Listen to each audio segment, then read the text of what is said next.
Geschichte, die das Leben schrieb, von einem Penner, der in einen Container stieg.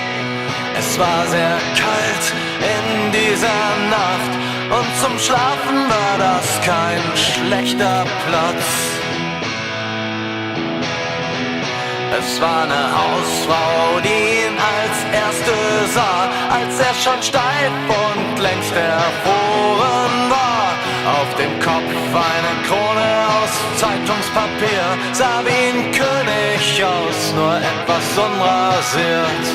Später kam er dann als Wolke zurück, sah von oben herab und freute sich. Er erkannte seine Krone aus Zeitungspapier, ein kleiner Junge trug sie mit sich spazieren.